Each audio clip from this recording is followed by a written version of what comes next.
we see and are reminded of the horrors of this kind of terrorism in a way that is so deeply, deeply shocking to this day, that explosion of that federal building. Yeah, it sure is. But I have to say that, obviously, as Merrick Garland has indicated, we have a significant problem with domestic terrorism today. The difference being that 26 years ago, following the bombing in Oklahoma City, the country came together in order to fight domestic terrorism. And that included law enforcement, it included our elected leaders. Everyone rejected that kind of extremist ideology. Unfortunately, that's simply not the case today. We stand in a very different position now in 2021 than we did in 1995 when these events occurred. And it makes me fear for the future that we're going to have many more incidences like that occur again in this country. And the country also came together politically. Bill Clinton, prior to that bombing in Oklahoma City, his polling was at a low. It was sinking. He had a sinking presidency. He failed. He was failing in his. He failed in his attempt to pass his health care bill, and the country he was not a popular president. But when he went down to Oklahoma City and he spoke there after this horrible disaster, his polling numbers went up. And I mention that only as a measure of the way the country united politically about how to respond to this.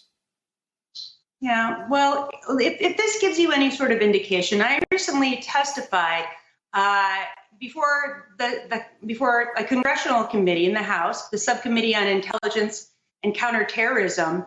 And I will tell you that in offering testimony about this, only Democrats would testify. We have 26 Republican attorneys general in the United States. Not one of them would go before the committee to indicate that domestic terrorism was even a problem in the United States. If that tells you anything about the difference between then and now. And so instead, we have, unfortunately, very, high-profile members of the Republican Party that seemingly are sympathetic to anti-government organizations, to white supremacy groups, to groups with extremist ideologies, and who stand together with them instead of standing against them. And I think it's going to cause us to have significant issues in terms of the battle ahead against domestic terrorism. What is your sense of where the anti-government white supremacist movement stands after January 6th? I have over 300 arrests there.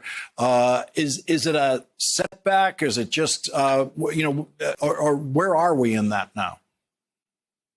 Well, I don't know that it's a setback, and I don't know that it hasn't emboldened a lot of individuals who saw what happened on January 6th as a rallying cry, and who, now think that that same type of behavior can be mimicked all around the country, and that they'll have some success in bringing attention to their cause.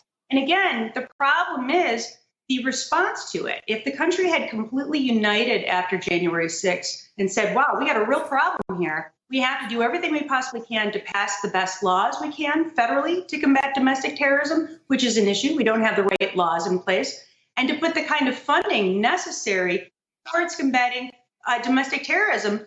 But instead, we haven't seen that. And instead, in fact, in my own state, individuals who who are members of the Republican Party to impeach Donald Trump, there's calls every day to censor them instead of to applaud them